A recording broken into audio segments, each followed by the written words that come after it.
quand on est venu me voir pour produire une série télé dans le domaine des déplacements professionnels et de l'hôtellerie, j'étais ravi.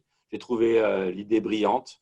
Et à partir de là, il m'a fallu chercher scénariste, acteur, réalisateur. Et je suis ravi d'être accompagné par les premiers acteurs du déplacement professionnel.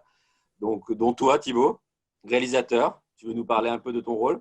Effectivement, réalisation de ce projet avec toute l'agence Eugène Jo, Marie-Astrid, Anne-Laure et Thiago qui nous ont accompagnés. Un projet qui était assez surprenant puisqu'il s'agissait ni plus ni moins de dupliquer les plateformes de streaming actuelles. Mais on l'a fait et pour cela, il nous fallait du contenu, il nous fallait un scénario et Alexia était vraiment la mieux placée pour nous construire ce contenu. Très heureuse d'avoir accepté le rôle de scénariste et d'avoir pu travailler tout au long de ces 8 épisodes qu'on va pouvoir bientôt vous présenter. Ziad, bonjour. HBTV est un véritable ovni. On est entre un site type Netflix, formation, MOOC. C'est original. Concrètement, pourquoi avoir mis en scène de telle manière le HBT? Souhaiter montrer à tous et à l'industrie du déplacement professionnel l'envers du décor et en utilisant les codes du 21e siècle dans la distribution, c'est-à-dire les codes Netflix, Amazon Prime et autres. L'idée, c'est de partager notre quotidien, notre savoir-faire. J'espère créer des vocations. Il y a très peu d'écoles qui adressent l'hôtellerie.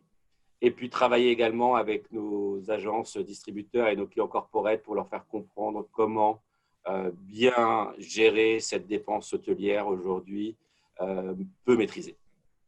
Alexia, sur ce site, on va découvrir la première saison sur le sourcing. Concrètement, ça va parler de quoi? Et est-ce qu'il y a des rebondissements? Est-ce qu'il y a de l'aventure? Est-ce qu'il y a de l'intrigue? Voilà. Explique-nous en tant que scénariste principal cette première saison.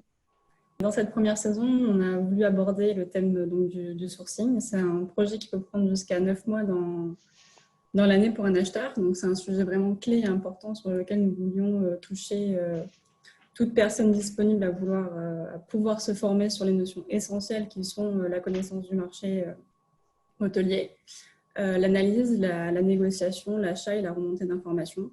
De plus, si ça peut aider certains, la période des RFP va bientôt commencer. Au global, nous avons balayé ensemble des étapes d'un projet de programme hôtel pour une entreprise, en commençant par la première question qui est: ai-je besoin ou non de faire un programme hôtel? À la connaissance du marché et de mes besoins, du choix du partenaire hôtel avec les bonnes questions à se poser, et le lancement d'un programme hôtel avec les fondamentaux de collecte de data et d'analyse, la sélection des hôtels, la négociation, le chargement avec les pièges à éviter, pour finir sur le thème de l'accompagnement client tout au long du partenariat avec les notions de formation, communication, suivi et l'adoption et l'analyse du leakage, le contrôle et l'audit tarifaire.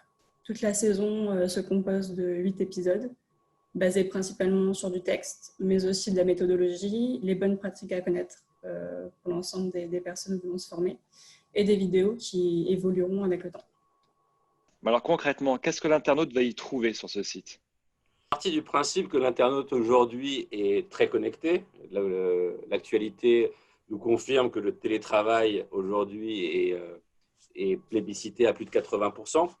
Donc, toute personne à distance va pouvoir venir sur l'Hotel Booking TV pour comprendre, dans une première dimension qu'on va expliquer, je pense, tout à l'heure, le métier du sourcing de la dépense hôtelière, mais de manière simple, pédagogue, intelligible, avec une actrice de premier choix. Alexia, qui dit série, dit casting. Casting dit écosystème, on est dans le domaine du HBT. Clairement, quel est ton casting idéal quand on parle de HBT et de sourcing? Oui, l'écosystème est vraiment incontournable. D'ailleurs, ce thème sera traité dans une prochaine saison. Le programme hôtel engage du temps et de l'argent pour la société. Ainsi, il est vraiment indispensable que les hôtels sélectionnés et les tarifs négociés soient visibles et réservables par les voyageurs. Donc, je dirais qu'un casting idéal sur cette saison, c'est vraiment un chargement effectué par les hôteliers sur le canal historique GDS, qui soit conforme aux conditions négociées par le client, qui soit appliqué tout au long de l'année et qui remonte parfaitement sur les outils du client et de l'agence. HBTV reprend les codes de Netflix. Sur Netflix, il y a des séries. Qui dit série dit saison. Concrètement, quelles sont les saisons, quels sont les contenus de ce site? Notre scénariste aujourd'hui nous a concocté 3 saisons. La première étant l'étape préliminaire, c'est-à-dire de bien identifier le programme hôtelier. La deuxième saison va consister à comprendre l'écosystème de manière globale. Et pour finir, la troisième saison sera constituée de tout ce qui est attrait aux moyens de paiement dans le milieu de l'hôtellerie.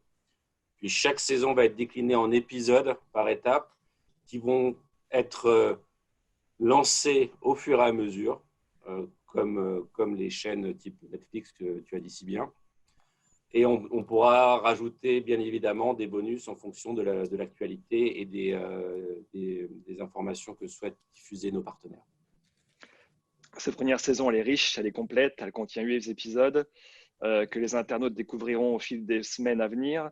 Si tu devais résumer les 3 enjeux de cette première saison, quels seraient-ils? Tout d'abord, la connaissance, connaître le besoin interne de l'entreprise et partager notre savoir-faire. La veille, pour avoir toute la connaissance du marché et de l'hôtellerie. Et enfin, la transparence de la distribution hôtelière et donc de l'indépendance. Alexia, cette saison, si tu devais la résumer, tu dirais que c'est de l'anticipation, la science-fiction, l'aventure, un mélodrame? C'est quoi? C'est complètement une aventure qui dure au minimum 6 mois. On peut dire que pour nos confrères, ce serait plutôt d'espionnage. Pour nos clients, ça serait de l'anticipation. Mais en résumé, on peut dire que c'est une grande aventure humaine avec une fin qui se finit bien.